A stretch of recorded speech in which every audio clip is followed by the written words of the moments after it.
Semifinal में England के हाथों भारत को 10 विकेटों से इबरतनाक शिकस्त। टी20 वर्ल्ड कप के दूसरे सेमीफाइनल में भारत को इंग्लैंड ने 10 विकेटों से इबरतनाक शिकस्त दे दी। तफसीलात के मुताबिक आईसीसी टूर्नामेंट का दूसरा सेमीफाइनल एडलेड में खेला गया, जहां इंग्लिश कप्तान जोस बटलर ने टॉस जीतकर भारतीय कप्तान रोहित शर्मा को बैटिंग की दावत देते हुए फील्डिंग का फैसला किया था।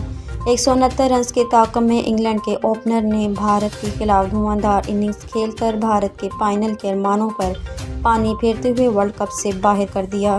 भारतीय बॉलर्स एक भी इंग्लिश खिलाड़ी को आउट ना कर सके।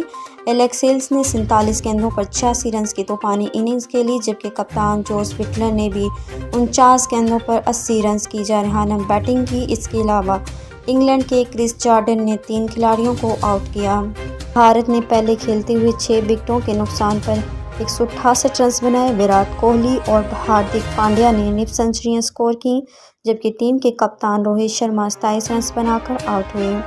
टॉस के बाद गुफ्तगू करते हुए रोहित शर्मा ने कहा कि अगर हम टॉस जीतते तो पहले बैटिंग ही करते, टीम में कोई तब्दीली नहीं की गई। इंग्लिश टीम के कप्तान जोस बटलर ने कहा कि आज टीम में 2 तब्दीलियां की हैं।